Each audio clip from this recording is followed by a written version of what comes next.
Chimney দিয়ে বের হচ্ছে কয়লা পোড়া ধোঁয়া। 200 ফুট উঁচু চিমনি দিয়ে ধোঁয়া বের হয়ে উড়ে যাচ্ছে আকাশে। পায়রার কয়লা ভিত্তিক 1320 মেগাওয়াট তাপবিদ্যুৎ কেন্দ্রে বিদ্যুৎ উৎপাদনের জন্য প্রতিদিন 12 থেকে 13,000 মেট্রিক টন কয়লা পোড়ানো হয়।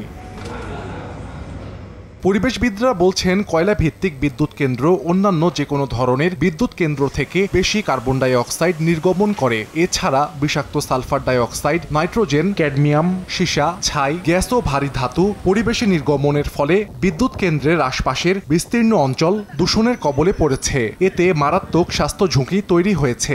এমনকি ঝুঁকিতে আশপাশের বন্য ও জলজ প্রাণীও। উপর থেকে দেখলে মনে হবে ডেভেলপমেন্ট, কিন্তু ভিতর থেকে একটা বড় ধরনের ডিস্ট্রাকশন। এটি শুধুমাত্র হেলথ ইস্যুস না, এলাকার ক্রাইম রেট থেকে শুরু করে টোটাল বায়োডাইভার্সিটির উপরে এর একটা বিরূপ প্রতিক্রিয়া আছে। যদিও কর্তৃপক্ষ শুরু থেকেই বলে আসছে, পরিবেশের ক্ষতি না করে করা হয়েছে বিদ্যুৎ কেন্দ্র।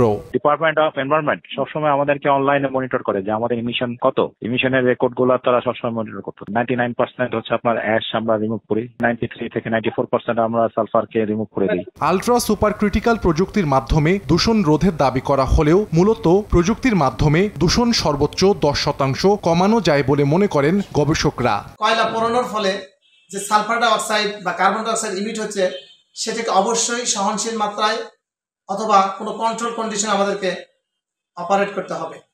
অন্যথায় এই অঞ্চলে জলজ, স্থলজ ও পরিবেশের উপর বিরূপ প্রভাব পড়বে।